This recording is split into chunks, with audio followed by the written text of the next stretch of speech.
Bismillahirrahmanirrahim. Alhamdulillah Rabbil Alamin. Wassalatu wassalamu ala ashrafil anbiya'i wal mursalin wa ala alihi wa sahbihi ajma'in. Assalamualaikum warahmatullahi wabarakatuh. Salam sejahtera dan selamat malam.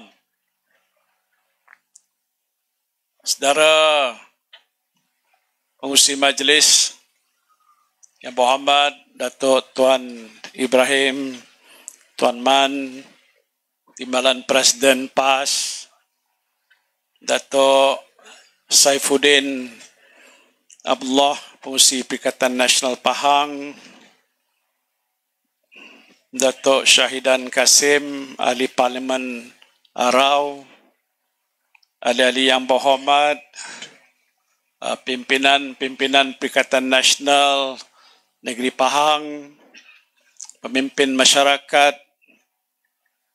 pimpinan dalam rancangan Felda, tuan-tuan dan puan-puan yang saya hormati sekalian. Apa khabar semua? Boleh tahan sedikit lagi. Alhamdulillah, saya panjatkan syukur kehadirat Allah Subhanahu wa taala kerana pada malam ini dapat berada di sini dalam siri kempen pilihan raya kecil di Pelangai ini untuk membantu agar calon kita Cikgu Kasim terpilih sebagai wakil rakyat Pelangai pada 7 hari bulan yang akan datang ini. Mungkin saya dah tak banyak modal nak cakap pada penghujung ini. Mungkin menokok tambah daripada apa yang telah pun disampaikan oleh rakan-rakan yang terdahulu. Pertamanya tentang pentingnya pilihan raya di Pelangai ini. Iaitu untuk menentukan kita dapat memilih seorang wakil yang kita boleh percaya untuk memimpin kita di kawasan Pelangai untuk tempoh beberapa tahun ke hadapan ini. Perikatan Nasional telah membuat keputusan untuk meletakkan Cikgu Kasim di sini. Dan saya sebagai pengurusi Perikatan Nasional mengharapkan sokongan yang sepenuhnya daripada lebih kurang 16,000 pengundi yang ada di sini. Boleh ke tidak? Slow je. Boleh ke tidak? Alhamdulillah. Jadi saya tak payah cakap panjang. Tetapi yang saya nak menceritakan sedikit ialah soal UMNO. Pasal saya sudah lama menjadi ahli UMNO sejak tahun 1972 dulu. Dan pada sejarah yang lama itu saya telah memegang banyak jawatan-jawatan daripada bahagian pemuda, Esko Pemuda, Ahli Majlis Tertinggi, Naib Presiden, dan akhir sekali ialah Timbalan Presiden macam Datuk Tuan Ibrahim. Tapi selepas daripada peristiwa 1MDB, saya fikir orang di sini pun tahu apa cerita 1MDB. Kes masih dibicarakan di mahkamah. Orang yang agak menjadi perhatian utama tidak lain ialah Datuk Seri Najib Tun Razak. Dan kerana peristiwa saya menegur kepimpinan Perdana Menteri di waktu itu iaitu Datuk Seri Najib, maka saya disingkir daripada jawatan Timbalan Perdana Menteri. Saya pun tak terfikir bahawa saya akan disingkir.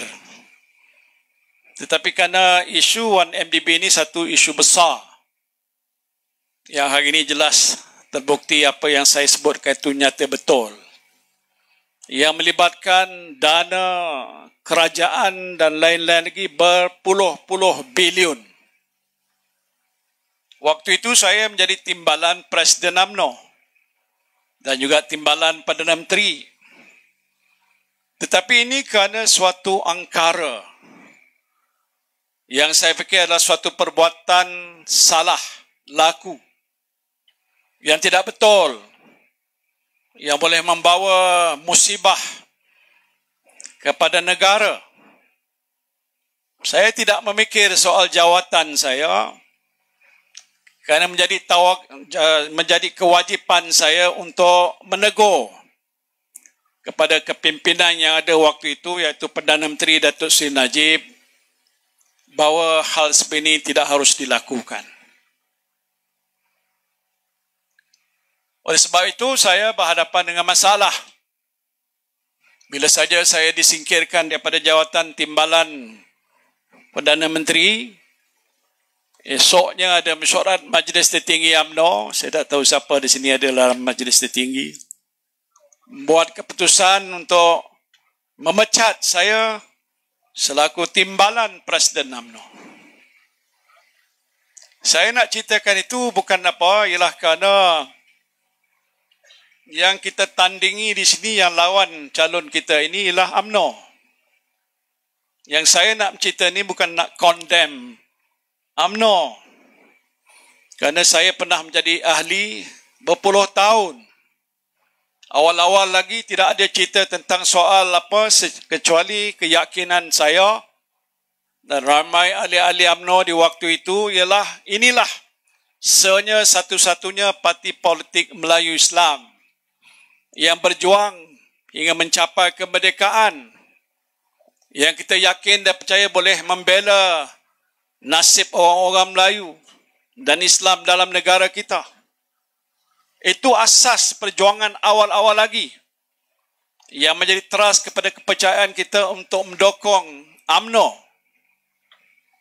Jadi sebab itu pada hari ini kita berhadapan dengan parti yang ada di sini. Yang ditentang ialah UMNO. Calon yang ada di hadapan kita di sini ialah daripada Perikatan Nasional. Perikatan Nasional ialah satu gabungan parti politik, iaitu daripada PAS, Bersatu dan Gerakan.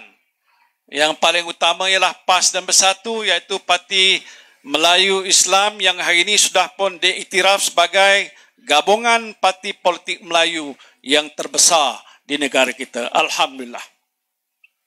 Yang saya nak menceritakan di sini ialah kerana apa yang diperjuangkan oleh saya waktu saya di dalam UMNO tidak lagi diperjuangkan oleh pemimpin UMNO yang ada pada hari ini. Sudah menyimpang jauh daripada matlamat asal perjuangannya. Waktu itu, sama ada di waktu pilihan raya ataupun bukan pilihan raya, kita melihat musuh utama UMNO adalah DAP. Kerana DAP tidak memperjuangkan bagaimana yang UMNO perjuangkan waktu itu tentang soal orang Melayu, soal Islam dan banyak isu-isu pokok yang tidak selari dengan perjuangan orang Melayu didokong oleh DAP. Sebab itu tidak berhenti-henti. Kita menolak DAP dan kita menyeru pada rakan-rakan orang Melayu di seluruh negara jangan percaya kerana parti DAP tidak boleh dipercayai atas asas perjuangannya tidak selari dengan perjuangan kita dan harus ditolak. Jadi ini sudah berlaku untuk satu tempoh yang paling lama. PAS ada pengalaman juga dengan DAP sedikit. Saya kemudian itu atas muslihat untuk menumbangkan kerajaan kleptokrasi. Bersatu juga dalam DAP bersama dengan PKH, PH dan lain-lain lagi dipimpin oleh Tun Mahathir Mohamad.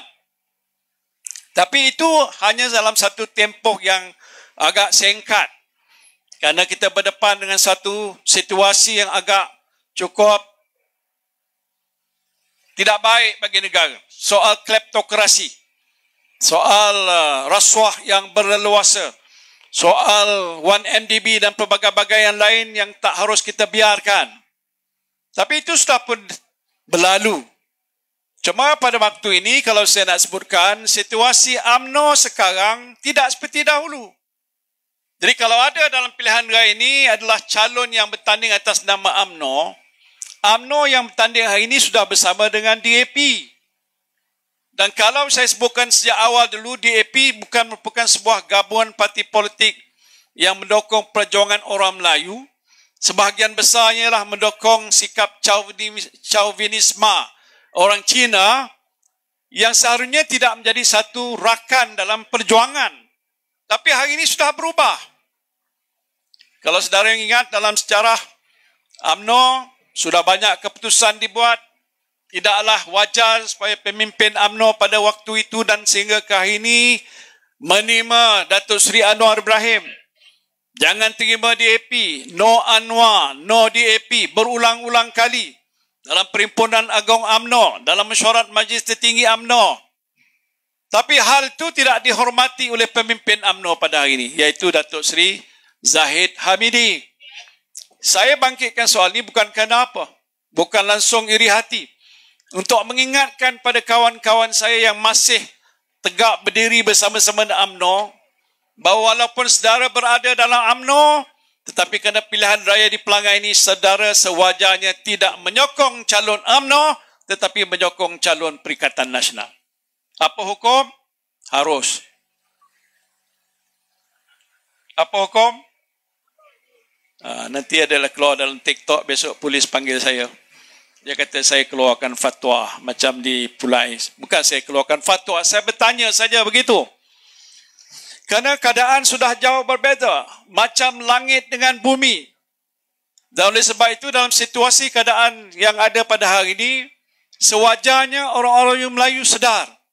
Ahli-ahli UMNO tak apalah duduk di situ kekal sebagai ahli UMNO. Tapi tidak akan menyokong pemimpin yang ada dalam UMNO pada hari ini, tetapi menyokong Perikatan Nasional sebagai wadah perjuangan masa depan orang Melayu kita. Ini adalah suatu tanggungjawab yang saya fikir harus dilaksanakan. Soal keduanya, saudara, pada hari ini masalah kita. Ya, pilihan raya ini pilihan raya kecil. Dia tidak akan mengubah situasi di peringkat negeri ataupun di peringkat negara. Tetapi dalam situasi dan keadaan yang kita berada sekarang pun, kita berhadapan dengan masalah yang cukup rumit. Sewaktu disebutkan tadi, saya memimpin negara sebagai Perdana Menteri. Waktu mana berlaku suatu wabak yang tidak pernah terduga dalam sejarah di dunia, hatta di Malaysia, iaitu COVID-19. Tak ada tempat yang boleh saya rujuk untuk dapatkan nasihat bagaimana kita nak menguruskan soal penyakit COVID-19. Tak ada pakar, tak ada doktor ataupun pihak yang dikatakan tahu tentang cara nak menguruskan wabak COVID-19. Bukan saja di Malaysia, di seantero dunia tidak ada pakar. Dan belum ada lagi satu bekalan ubatan ataupun vaksin yang telah ditemui waktu itu untuk kita gunakan sebagai penawar pada penyakit seperti COVID-19. Maksud saya lah di waktu yang amat sukar, kita berhadapan dengan masalah yang besar. Dan bukan saja masalah itu menjejaskan soal kesihatan rakyat, tetapi juga menjejaskan kehidupan rakyat jelata. Tetapi kerana ini masalah, musibah, krisis yang melanda negara kita pada tahun 2019 dan 2020, awal-awalnya itu. Dan waktu itu kerajaan PN yang saya pimpin diberikan amanah untuk menguruskan negara. Dalam keadaan yang sukar itu, kita mencari jalan dan ikhtiar bagaimana nak menyelesaikan masalah ini. Saya tak boleh rujuk pada sesiapa. Tetapi pendekatan yang kita ambil ialah kita bersidang, berbincang setiap hari dan malam. Apakah cara dan gaya dan pendekatan yang harus kita ambil untuk membantu menyelesaikan masalah. Kita buat keputusan sebagai contoh pada 16 hari bulan Mac tahun 2020. Datuk Saifuddin ada dalam kabinet, di mana di waktu itu kita buat keputusan supaya kita mengadakan PKP, kawalan pergerakan di seluruh negara, termasuklah juga di sini. Tidak membenarkan rakyat keluar untuk bekerja, semua tutup untuk mengelakkan daripada wabak COVID itu melanda seluruh rakyat jelata yang boleh menyebabkan kematian. Kita putuskan pada 18 hari bulan. Mesyuarat Kabinet bersidang pada 16, putusnya pada 18, kita kenakan PKP di seluruh negara. Soal yang saya nak sebutkan sini bukan soal apa tindakan yang saya buat. Ialah bagaimana menguruskan keadaan krisis yang melanda negara waktu itu supaya rakyat terselamat dan nyawa rakyat tidak terkorban dan ada makanan disediakan di atas meja. Sebab itu dalam tempoh sebegitu, sebelum saja kita mengenakan PKP, saya dah panggil dulu Menteri Keuangan yang saya lantik, Datuk Tengku Zafrul. Saya panggil Menteri Keuangan dan saya beritahu kita akan mengenakan sekatan kawalan pergerakan di seluruh negara. Bermakna rakyat tak boleh keluar, mereka tak boleh bekerja. Pastinya isu yang akan berbangkit ialah siapa yang nak membekalkan bahan makanan supaya anak-anak mereka ada makanan di atas meja. Takkan kita nak biarkan rakyat mati ke buluh. Maka itu kita buat keputusan. Walaupun PKP dikenakan, kita bekalkan bahan-bahan makanan di seluruh negara. Kotak yang nilainya berbilion-bilion ringgit, kita sediakan dihantar ke setiap rumah supaya jangan ada satu buah rumah pun rakyat yang mati ke buluh kerana tidak makan. Itu satu langkah yang kita buat yang menyebabkan kita terpaksa mengeluarkan perbelanjaan yang besar. 530 bilion ringgit, lebih setengah triliun yang kita peruntukkan bukan saja untuk menyelesaikan masalah COVID, memberi vaksin dan juga mengambil langkah-langkah untuk menyediakan kemudahan-kemudahan rawatan dan hospital dan doktor dan juga jururawat. Tetapi juga kita nak menentukan bagaimana dalam tempoh yang sama ekonomi negara kita tidak runtuh. Saya ingat dalam satu mesyuarat yang saya pengusikan sebagai pengusi Majlis Tindakan Ekonomi Negara. Dalam mesyuarat itu ada Governor Bank Negara. Governor Bank Negara memperingatkan pada saya. Dia kata, Perdana Menteri, kalau dalam tempoh sebulan saja lagi kita tidak buka peluang supaya ekonomi kita dapat dihidupkan semula, digerakkan semula, maka seluruh sistem ekonomi negara kita akan runtuh. Kalau saudara jadi Perdana Menteri dan Governor Bank Negara memberi amaran, jangan tutup tapi buka, bagaimana keputusan yang saudara harus buat untuk menangani? Dalam kabinet saya ni ada dua puak. Puak bukan macam mana? Satu pihak, iaitu menteri yang menjaga soal kesihatan. Ada dua menteri yang jaga. Satu Datuk, siapa nama ni? Adham Baba, Menteri Kesihatan, dan seorang lagi KJ, Menteri Sains, Teknologi dan Inovasi, Mosti. Dua menteri ini biasa dalam mesyuarat memperingatkan saya, jangan cepat buka sempadan, jangan benar orang keluar bekerja kerana takut kalau itu berlaku maka wabak COVID ini akan menular ke seluruh negara. Di satu pihak lagi ada Menteri Ekonomi, Datuk Azmin, dan beberapa menteri-menteri yang berkaitan dengan ekonomi, Datuk Mustafa, yang mengingatkan jangan tutup lama-lama. Kalau tutup lama-lama, banyak kilang akan rugi dan banyak juga pelabur akan tinggalkan negara kita pergi ke negara lain kerana sistem bekalan mereka sudah terputus. Jadi kita duduk tengah-tengah. Macam mana keputusan nak dibuat supaya yang ini tidak teruk terkesan, yang ini juga jangan teruk terkesan. Saya nak memberikan gambaran bahawa dalam keadaan yang agak sukar, kita terpaksa buat keputusan.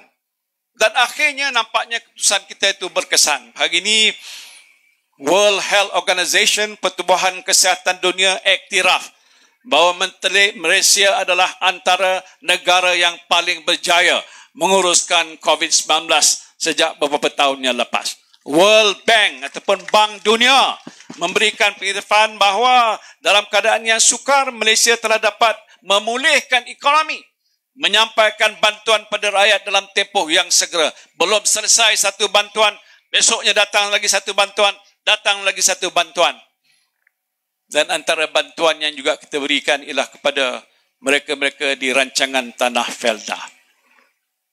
Ini ada satu cerita yang lain berkenaan dengan soal Felda. Tadi pun saya di Kemahal beritahu tentang soal Felda kerana ada orang nak tahu apa cerita Felda. Saya sebenarnya di rancangan di kawasan saya ada 4 rancangan Felda. Saya tahu masalah Felda. Tetapi yang berbangkit pada waktu saya memimpin negara antara lain lah sebelum itu pembentangan satu kertas putih tentang masalah Felda, iaitu satu kajian yang dibuat secara teliti dan panjang lebar bagaimana nak menyelesaikan masalah peneroka, bagaimana nak menyelesaikan hutang peneroka, bagaimana nak memulihkan cari Felda, bagaimana nak menguruskan dan juga menyediakan tambahan peruntukan, infrastruktur, generasi kedua, ketiga dan sebagainya. Ini telah pun dibuat waktu kajian-kajian di zaman saya dan juga zaman sebelum itu. Dan apa yang penting ialah keputusan yang telah pun dibuat oleh pihak Kerajaan Perikatan Nasional dahulu. Di bawah pimpinan saya, kita memutuskan kerana peneroka Felda untuk sekian lama berhutang. Jumlah hutang waktu itu ialah sebanyak lebih 12 bilion ringgit yang sudah lama tidak berbayar dan dikira sebagai hutang lapuk. Jadi dalam syarat kabinet kita bentangkan antara perakuan itu supaya hutang lapuk itu dihapuskan. Bukan kesemuanya, 80% daripada hutang lapuk peneroka Felda yang bernilai 8.2 bilion ringgit dihapuskan. Tepuklah tangan. Pasal dah dapat, tak payah tepuklah kot. Itu keputusan kita. Dan kita buat itu kerana atas kesedaran bahawa hutang yang sudah sekian lama tak berbayar itu macam mana pun tidak akan berbayar. Kita dah tahu dah bertukar daripada generasi pertama, sudah tukar ke generasi kedua, tanah diambil alih oleh pewaris, lepas tu hasil yang agak merosot dan banyak faktor-faktor yang lain yang menyebabkan kalau kita berterusan dengan keadaan hutang yang tak berbayar, memang tidak akan berbayar sampai bila-bila. Sampai orang yang menjadi peneroka asal pun sudah meninggal dunia, masih terbeban.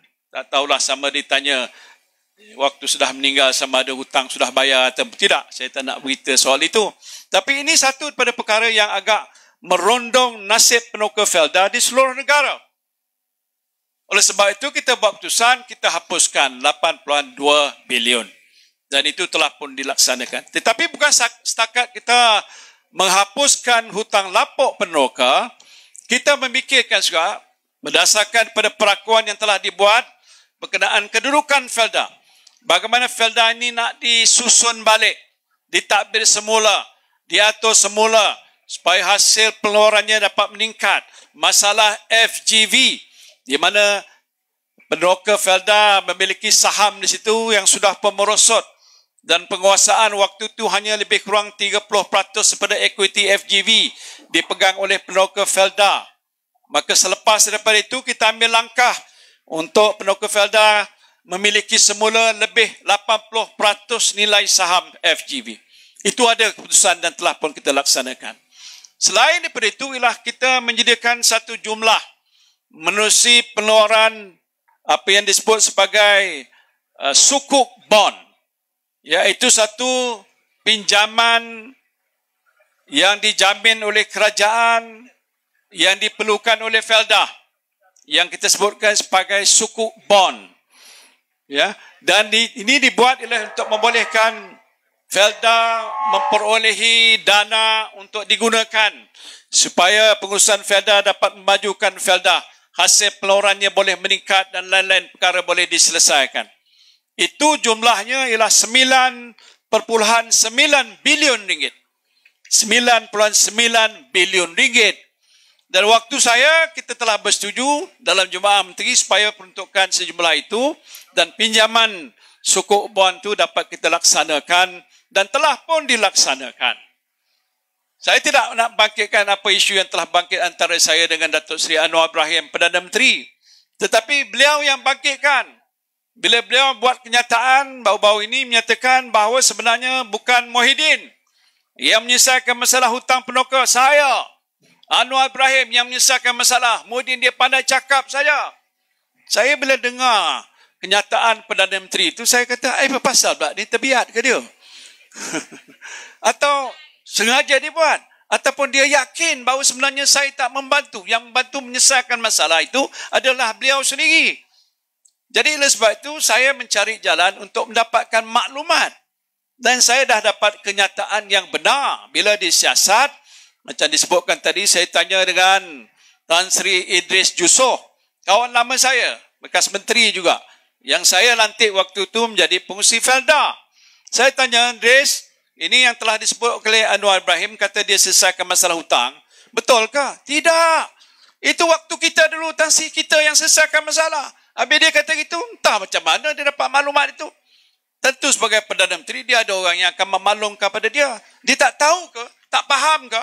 Atau sengaja begitu keadaannya? Sehingga dia mencabar saya, mengatakan saya sudah berbohong.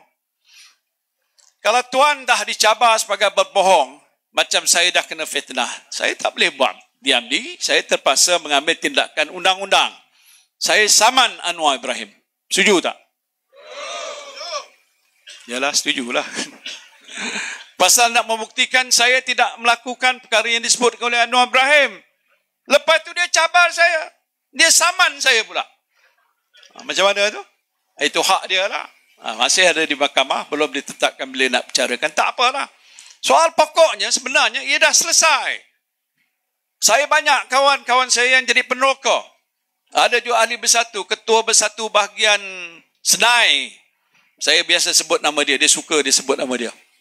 Namanya Tosren bin Jarvanti. Jawa totok, betul. Kat sini ada orang Jawa kan. Saya Tosren, kau dengar tak apa yang Anwar cakap tu? Yang dulu yang kita dah hapuskan hutang tu, dah hapus belum? Dah hapus lah Tan Sri, dah lama dah. Tahun 2020-21 dah selesai dah semua sekali. Idris Yusof kata dah selesai. Menteri dia pun juga di Parlimen. Azlina jawab di Parlimen satu ketika dia dah selesai. Cuma yang ada baki agak 20% tu dia kata dah tak bolehlah dihapuskan begitu. Jadi dah selesai. Dan dijawab juga di Parlimen. Kalau peneroka dah kata dah selesai, menteri dah kata dah selesai, pengurusi Felda dah kata selesai, takkan saya cakap bohong. Tetapi tak apa, yang mustahak peneroka sudah dapat nikmat daripada penyelesaian tadi. Di samping itu juga peneroka akan dapat daripada usaha yang kita lakukan untuk memulihkan Felda. Pasal Felda satu-satunya institusi orang Melayu yang terbesar di dunia. Tak tepuk tangan, tak apa. Penat dah malam. Berapa juta ekar tanah yang semuanya dipegang hampir 99% saya fikir orang Melayu. Ini khazanah yang terbesar yang dimiliki oleh Melayu, mesti dipertahankan sampai bila-bila. Jangan dijual tanah ni. Kalau dibenarkan jual, habis besok. Orang Melayu akan hilang sebahagian hartanah yang ada di negara kita. Jadi ini sudah jadi satu institusi. Sebab itu bila ada isu dan masalah yang bangkit dalam rancangan Felda, siapa pun dalam kerajaan tak boleh memandang sepi.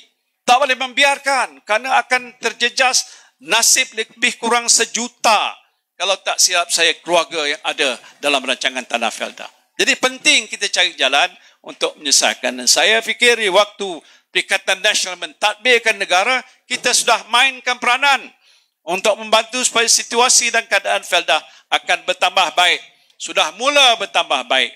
Bila mana Tan Sri Idris Yusof maklum pada saya, lepas tahun lebih, apa yang telah pun dicadangkan dalam kertas putih dan diperakukan oleh jawatan kuasa khas di bawah Tan Sri Wahid Omar, dia dah maklum pada saya, Tan Sri sudah dapat dilihat, sudah ada pemulihan. Hasil dan keuntungan Felda sudah bertambah. Dan keadaan peneroka Felda seharusnya jauh lebih baik. Walaupun saya tahu masih banyak masalah dalam Felda. Masalah generasi kedua jangan sebut. Saya duduk di mana tadi mesti calon kita dah beritahu isu pembinaan rumah generasi kedua. Saya di rancangan di kawasan Pagoh ada 4 rancangan tanah. Saya cuba bantu tapi belum selesai. Sebahagian saja saya dah dapat bantu untuk menyediakan rumah untuk generasi kedua. Dengan syarat ada tapak tanah yang dipersetujukan oleh Felda diracik halus untuk dibagikan pada anak-anak yang sewajarnya boleh duduk di situ dan meneruskan masa depan mereka di rancangan tanah Felda. Soal kedua, pembiayaan, macam mana nak biayai dan sebagainya. Ini besok menang kalah soal kedua. Tapi kalau kita menang, kita cari jalan dan ikhtiar untuk bincang dengan pengurusan Felda. Bagaimana di kawasan rancangan tanah Felda yang ada di kawasan Pelangai ini. 3 kawasan utama. Isu utama soal seperti yang disebutkan tadi, iaitu soal generasi kedua, generasi ketiga dapat kita atasi dalam satu tempoh yang tidak terlalu lama. Ya, itu satu. Yang keduanya soal infrastruktur. Ya, mungkin masalah soal pekerjaan, soal harga, soal penerimaan di kilang Felda, macam-macam isu yang saya diberitahu memang dihadapi oleh para peneroka. kita akan cari jalan. Walaupun kita pembangkang. Manalah tahu besok kita sudah jadi kerajaan, senanglah tugas kita. InsyaAllah. Mana tahu. Itu segalanya ketentuan pada Allah Subhanahu Wa Taala. Kita doa saja. Sebab itu pelangai ni walaupun dikatakan PRK, pilihan raya kecil, tapi signifikannya besar. Macam contoh dalam masalah negara kita pada hari ini. Apa masalah utama? Saya dah buat kajian berkali-kali, tapi jawapannya sama je. Top of the list ialah masalah kos sara hidup. Betul tak? Kos sara hidup. Masalah inflasi yang melambung naik. Masalah harga barang yang tinggi. Masalah bekalan barang tak cukup. Tak pernah berlaku dalam negara kita. Apa yang berlaku baru-baru ini? Kalau kita tengok yang berlaku ini, macam berlaku di Somalia. Macam berlaku di negara-negara ketiga. Macam dia berlaku di negara-negara miskin seperti di Afrika. Itu biasa kita tengok. Dan kita tak heran memang negara itu negara miskin. Malaysia bukan negara miskin. Lagipun kita pengeluar beras. Ada dasar pengeluaran beras negara. 70% pengeluaran dalam negara. 30% diimport daripada luar negara. Jadi kalau ikut itu, pernah tak dengar dalam sejarah Malaysia yang tuan-tuan dah ada ni? Sebahagian sini ada 30 tahun, 40 tahun, 50 tahun, 60 tahun, 70 tahun. Saya 76. Mungkin paling tua di sini saya lah. Tapi nampak macam muda lagi. Pernah tak kita dengar orang beratur berjam-jam? Kita tengok dalam video dah tular. Hampir banyak video dah tular. Orang mesti queue nak ambil bekalan beras. Bekalan siapa? Bekalan farmer. Saya cakap juga tadi di Kemahal. Mana ada kerja farmer bekal beras? Tuan-tuan dah dengar tak? Kalau dia bekalkan sayur, beli sayur, pasarkan sayur, kelapa, ada tak pernah masuk dalam senarai itu, beras. Beras ialah makanan ruji. Memang kita makan beras siang malam, pagi petang, siang malam. Dan selama ini tidak jadi masalah. Di mana saja pergi kedai, ada kedai yang jual beras. Kerana sistem pengagihan dan juga rantaian bekalan itu sudah establish lama. Bukan setahun dah, rasa saya dah 30, 40, 50 tahun dulu. Sebelum bernas dan selepas bernas. Saya sebut tadi Datuk Sri Syahidan ni antara pakar bernas. Kalau nanti ada masa dia boleh ucapkan dia nanti. Tentang soal bekalan beras. Tapi hari ini dibaca berita Haji Mat Sabu. Siapa dia tu? Menteri apa? Menteri naik lembu. Menteri Pertanian dan Keterjaminan Makanan. Oh, kamai susah nak sebut. Menyampaikan apa dia kata penerangan pada Perdana Menteri. Itu yang dimaklum pada saya. Ada kenyataan rasmi dikeluarkan. Memberitahu pada Perdana Menteri dia sedang menguruskan soal bekalan ni menerusi farmer. Dan tak ada kenyataan Perdana Menteri kata tak betul. Kalau saya waktu jadi Perdana Menteri kata betul lah kau ni. Tak boleh buat macam itu. Pasal apa? Bukan kerja farmer. Kalau farmer buat kerja ni dah tanggungjawab baru. Jadi kalau dia buat urusan ni, tiap-tiap hari dah lori dia tak angkut lagi sayur apa sekali, nak pergi ke Cameron Highland tak ada lagi dah. Pasal apa? Nak angkut beras. Jadi masalah pada petani-petani yang lain. Siapa nak bekal, siapa nak jual, siapa nak pasar, bekalan orang-orang kampung yang diurus menerusi bantuan daripada farmer. Oh, farmer jawab tak ada. Lori saya tak ada, pegawai saya tak ada, sekarang sedang uruskan kerana Mat Sabu suruh aturkan agihkan beras di seluruh negara. Macam mana? Saya sebutkan itu satu langkah bodoh. Jarang saya cakap orang bodoh. Saya tak boleh tahan tengok macam itu. Pasal ini tidak akan menjadi satu tindakan yang kekal. Sementara, sudah ada sistem pengagihan bekalan beras daripada Pernas. Dia dah beli beras daripada pengeluar-pengeluar beras tempatan. Tak cukup dia import daripada Vietnam, dia import daripada Thailand, dia import daripada Pakistan, dia import dulu daripada India. Dia dapatkan bekalan itu supaya bekalan beras negara mencukupi. Tak silap saya, Datuk Sri Syahidan, 2.2 juta metrik tan setahun. Yang terkini kata bekalan beras tempatan sudah merosot. Nak tahu kenapa pula merosot? Mungkinkah kerana cuaca dah berubah? Keadaan banjir ataupun keadaan tanah kering kerana tidak hujan ataupun masalah harga baja yang mahal ataupun benih-benih beras yang tak cukup dan sebagainya. Hasil pengeluaran beras dalam negara sudah merosot hampir 10% kurang daripada dahulu.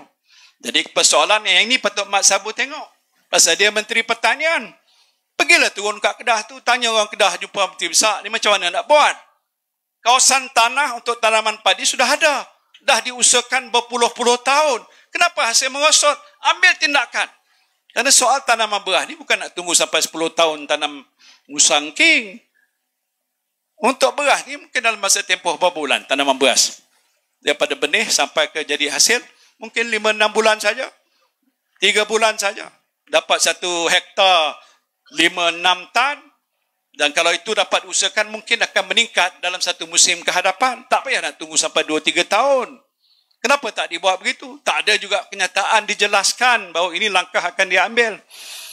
Orang mencari beras tempatan. Mana dia beras tempatan? Yang ada beras import. Harga sudahlah melambung naik. Kita dulu ada sistem kawalan harga sedikit sebanyak untuk menentukan paras harga yang dijual pada pengguna, terutama orang-orang yang pendapatan rendah itu tidaklah terlalu tinggi, mampu beli. Kalau sekarang yang jual harga beras sampai dekat RM53 satu kampit, beras super import, mungkin orang di Felda pun tak beli tapi terpaksa beli. Itu sudah melampau dengan harga yang terlalu tinggi sekali. Jadi ini isu saja. Saya tak nak sebut apakah jawapan pada permasalahan, tapi menunjukkan tentang keupayaan kerajaan menyelesaikan masalah negara. Sebelum ini isu telur pun Mat Sabu juga. Sekarang ni saya nak tanya, siapa Menteri Perdagangan dalam negeri hal ehwal pengguna? Yang baru meninggal itu Datuk Seri Salihuddin Nasution. Ayub. Salihuddin Ayub. Meninggal dah. Sampai sekarang saya pergi tak diisi.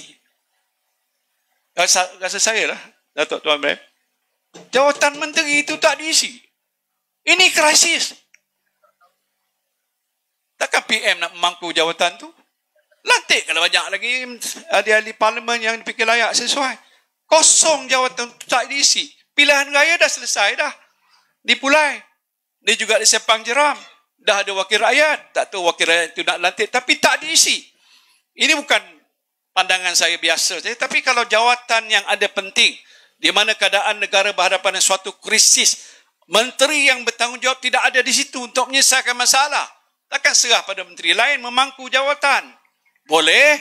Tapi bebannya agak besar. Sebab itu patut tak boleh suruh Fama. Dia suruh Fama buat kerja. Pasal Fama dia buat agensi Kementerian Pertanian. Sedangkan tugas itu bukan dibuat Kementerian Pertanian. Jadi saudara, ini kecelaruan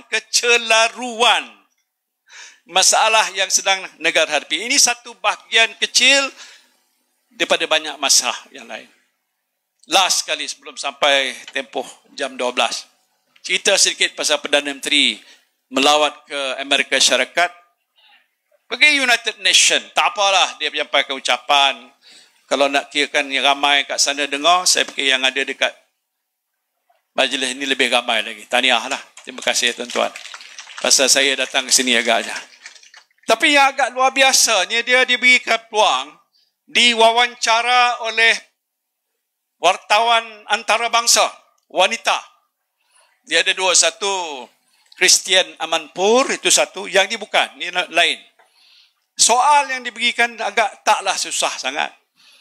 Dia kata, selamat datang Perdana Menteri. Baru-baru ini di Parlimen telah pun membahaskan rancangan separuh penggal rancangan Malaysia yang ke-12. Ini soalan dalam bahasa Inggeris. Boleh tak Yang Amat Berhormat terangkan sedikit bagaimanakah rancangan Malaysia yang ke-12 dapat mencapai matlamat ekonomi madani yang diperjuangkan oleh kerajaan Yang Amat Berhormat? Mudah tak soalan tu? Mungkin orang Felda kata susah sikit. It's not difficult. Sebagai Perdana Menteri, patut dia boleh jawab tu dengan orang kata at the fingertip aja. Tapi tuan-tuan tahu tak? Dah keluar pun video. Mula-mula saya semak betul ke tidak, kok takut diedit. Rupanya tak diedit. Dia petik 4 minit lebih kurang jawapan Anwar Ibrahim tentang soal satu ini saja. Dia menilau seluruh dunia, tuan-tuan. Dia cerita yang tak ada berkaitan dengan soalan tadi. Dia cerita hubungan dia dengan Mandela, dia cerita anak dia, cerita Titanic, tak apa benda cerita tak tahu. Saya fikir Mat Salleh yang hadir itu bukan seorang, ramai. Tokoh-tokoh korporat di Amerika Syarikat, tokoh-tokoh besar, pemimpin-pemimpin negara yang ada kat situ. Dia jawab di hadapan satu majlis persidangan yang besar. Macam mana Perdana Menteri jawab macam itu? Saya malu mempunyai Perdana Menteri. Nama dia Anwar Ibrahim yang tak boleh jawab soalan budak tingkatan 6. Tak boleh jawab. Dia tanya juga tentang soal apakah usaha yang Ahmad Muhammad buat untuk membantu kumpulan-kumpulan rentan di bawah B40. B40 ni tergolong daripada orang-orang yang miskin tegar. Sebenarnya dah bukan B40, sekarang ni B60. Ramai yang jatuh miskin selepas COVID. Tak berjawab. Jadi menggambarkan seolah walaupun dia Perdana Menteri, cakap kalau kat sini bukan main hebat, buka mulutnya bohong, buka mulut bohong. Sekarang ni tak payah buka mulut atau dia dah bohong. Dia tak boleh jawab. Soalan-soalan sebegitu yang bagi saya menggambarkan kecetekan ataupun kurang pengetahuan tentang isu yang sedang dihadapi oleh negara. Itu satu dua soalan. Kalau soalan-soalan lain menggambarkan seolah dia tak tahu apa yang harus dilakukan. Dan ini yang rakyat Malaysia sedang melihat. Ada isu, ada masalah macam tak boleh selesai. Berapa lama lagi tuan-tuan nak tunggu? Dah 10 bulan dah. Boleh tahan lagi sebulan? 2 bulan lagi? 4 tahun lagi tahan ke? Tak boleh tahan. Saya tak nak cadang apa-apa. Kita doa aja mudah-mudahan jatuh dia dan naiklah Perikatan Nasional. Mana nak tahu Allah kabulkan doa kita. Bukan masalah siapa nak jadi Perdana Menteri. Saya dah menyamah lah, dah tahu jadi Perdana Menteri. Ramai ni tokoh-tokoh lain boleh jadi Perdana Menteri, tak apa. Tapi soal pokok, selamatkan negara. Rakyat sedang menderita, menghadapi kesulitan. Wang tak ada, tak cukup, barang mahal. Saya tak nak satu hari nanti isu ini akan melarat ke seluruh negara, semua orang dah tak tahan. Dan keadaan negara akan terumbang ambing disebabkan kegagalan kerajaan untuk menguruskan masalah yang ada pada hari ini. Jadi tuan-tuan dan puan-puan, minta satu last sokong calon kita. Cuba bangun. Cikgu Kasim. Ini kita percaya dia boleh buat kerja ni. Menang di Pelangai, tambah satu sudah jadi 18 kursi. Tadi masa saya di satu majlis, ada pemberita tanya saya. Dia kata, saya dapat maklumat Tan Sri bahawa ada 4 adun di sebelah sana nak join Perikatan Nasional. Dia tanya ni. Ini saya bukan nak cerita bohong kan. Jadi apa saya jawab? Saya kata parti kita mengamalkan sikap terbuka. Kalau orang nak join yang kita, Alhamdulillah. Ta'al kata jemputlah. Dan kalau begitu keadaannya, besok dah terbentuk kerajaan Perikatan Nasional di Pahang. Menteri besar dah ada ke sini. Datuk Tuan Ibrahim Tuan Man. Saya pengurusi Perikatan Nasional mengatasi Presiden PAS untuk umumkan itu. Dah tersedia dah. Dia ahli parlimen dan dia juga adun di sini. Memang layak orangnya. Betul? Boleh, insya-Allah. Jadi tuan-tuan dan puan, terima kasih. Saya doakan mudah-mudahan 7 hari bulan yang akan datang keluarlah beramai-ramai. Peratusan keluar mengundi mesti sampai 99%. Boleh tak?